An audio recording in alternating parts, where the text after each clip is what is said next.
fazer uma pergunta idiota, mas porque eu vi um produto esses dias no Instagram, de um cara fazendo demonstração de algo que ele comprou, que tira completamente os pelos do nariz. Não é só parar aqui assim, não, sabe? Ele enfiava e dava lá com um espelho desse tamanho, mostrando as narinas totalmente depiladas. Depiladas. Ai, ai, ai. Essa época do ano também. Esses pelos aqui, esses maiores, você vê que eles retêm, né? Porque você tem secreção dura, endurecida aqui, né? Agora, o aparelho mucociliar, ele passa de naso. Ele vai de nasofaringe até a via aérea inferior, onde lá eu tenho o movimento unidirecional ascendente em direção à traqueia. Então, o que importa tá mais aqui. Isso. Importa... Agora, esse daqui, ele é unidirecional descendente, em direção à orofaringe. Os dois são em direção à orofaringe, para que você tussa e expectore ou degluta. Mas isso quer dizer que, assim, eu tirar tudo... Eu tô deixando a porta aberta para... Aqui não, porque aqui é partícula maior, né? Não tem problema. Não são os cílios mesmo do batimento, do aparelho mucociliar. O que importa é esse que tá aqui para dentro. Isso. Por isso que não adianta você lavar a câmara nasal. Tô até me adiantando. Por isso não adianta você lavar só a câmara nasal. Você tem que lavar a via nasofaríngea, que é onde eu tenho, inclusive, os orifícios de abertura das tubas auditivas, os orifícios de abertura dos seios da face. Então, já que tocou no assunto, eu vou aquelas. Tô pegando pra mim o negócio da lavagem. Porque é uma coisa interessante, eu não sei as meninas, mas é algo que eu nunca tinha feito na vida, ou que eu tenho memória. Mas quando eu pergunto pra minha mãe também não deve ter feito, ela não lembra de nada, né? Então, não se usava. Então, não fiz. É uma preocupação que eu tenho com meu filho, que eu faço...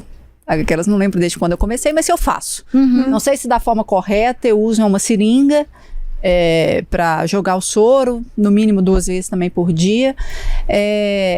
Mas é o que eu fico pensando, assim, muita coisa eu já ouvi sobre os perigos também de fazer isso de forma errada. Porque você pode atingir os canais que levam até o ouvido, ter uma otite. Já escutei até que esse soro pode ir para o pulmão. Dá um certo medo, assim, né? Então, nunca coloquei ele deitado para aplicar esse soro, geralmente sentado, com a cabeça mais, assim, para pé, né? Em pezinha, e inclinado um pouco, para que esse soro caia do outro lado. Nem sei se também é assim. Mas a sensação que eu tenho agora, você falando, que eu só limpei de um pedaço para o outro. Essa questão de lavagem nasal, ela é muito antiga. Ela data da antiguidade. E quem começou a fazer isso foram os indianos. Eles usavam aquele aparelho lota, parece uma chaleirinha e lavam. Eles lavavam para poder fazer a prática do yoga depois e ter a via desobstruída. Só que quando você faz essa inclinação, você gira para cá e gira para cá, você está lavando só a câmara nasal. Eu tenho orifício dos seios da face que está na câmara nasal? Tenho. Mas a região onde a criança acumula, principalmente a criança menor acumula muita secreção, chama cavo. É lá no final da faringe, é ali que acumula. Então, se você quer lavar toda a via nasofaríngea, você precisa de fazer um exercício respiratório juntamente quando você instila, quando você injeta o soro. Qual é esse exercício respiratório? Bom, eu acabei de falar com vocês que o mecanismo de defesa do sistema respiratório na via aérea superior é o batimento ciliar e ele é unidirecional descendente em direção à orofaringe, né? Então, qual é o fluxo inspiratório que eu tenho que usar na hora que eu colocar esse soro? A inspiração. É um vácuo. A inspiração é um vácuo, eu sugo o ar para dentro dos meus pulmões. Então, eu estou fazendo uma pressão negativa. Aquelas, eu não estou engolindo? Não. Se você está fazendo isso aí, você não está engolindo. Está indo para lá para a orofaringe. Aí você vai ou engolir, na hora que chegar aqui, ou expectorar. Eu vou fazer outra pergunta besta. Mas deixa eu só terminar aqui. Só que você vai fazer essa inspiração com velocidade muito alta, que é o mecanismo de defesa dos mamíferos. Nós estamos incluídos nele. Que é o quê? O fungar. Tá? Você não vê um rato assoando o nariz, vê? Não. Nós somos, glória a Deus, os mamíferos que assoamos o nariz. Assoar é um mecanismo antifisiológico. Olha só. Por quê? Porque ao invés de eu fazer um movimento unidirecional ascendente, com uma pressão subatmosférica, uma pressão negativa, um vácuo. Eu estou fazendo o movimento unidirecional descendente contra o aparelho mucociliar e com pressão positiva. Coitada Vocês já apertaram a ponta de uma mangueira para jogar o fluxo de água lá na frente? Vocês já perceberam que na mangueira tem um refluxo de água muito maior do que o que sai? É exatamente o que você faz quando você assoa.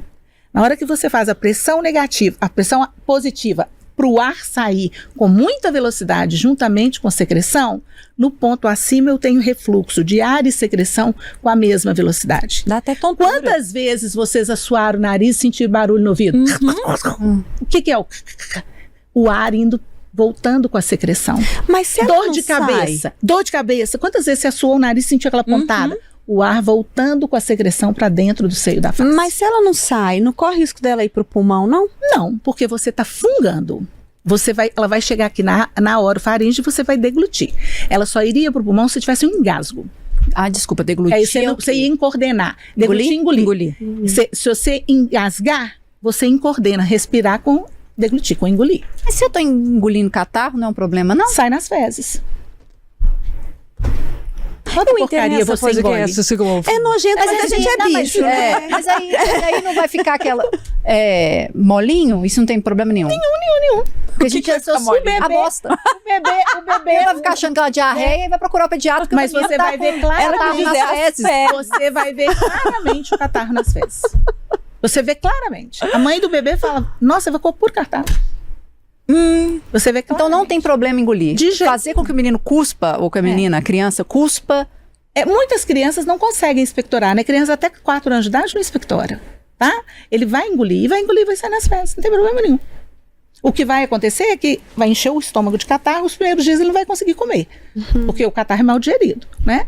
Então ele vai ficar meio enjoado, assim, a criança come menos. Tanto que quando eles vomitam, eles têm muito... A crise de tosse, inclusive, tem vômito junto, pela proximidade do reflexo de tosse com o de vômito. Realmente, quando a gente tosse muito, dá vontade de vomitar. Que loucura! Entendeu? Então, o que você vai fazer é o quê? Na hora que você injeta o soro, sua filha tem que fazer o quê? Ensinei ela o tempo todo botar pra fora, tá? Coitada. 10 anos errado. Mas aí quando mãe de criança fala comigo assim, ele ainda não sabe assoar, eu falo, nossa, graças a Deus, um problema a menos que nós vamos ter que resolver. E quando você for suar, você primeiro funga, depois você assoa. E como você assoa? Fecha uma narina, assoa a outra, depois fecha a outra, assoa uma. E o vizinho de cima não tem que saber que você está suando nariz também, não. É sem aquela barulhada, sem velocidade, sem violência. É a suar câmara nasal. Porque a via nasofaríngea você já desobstruiu.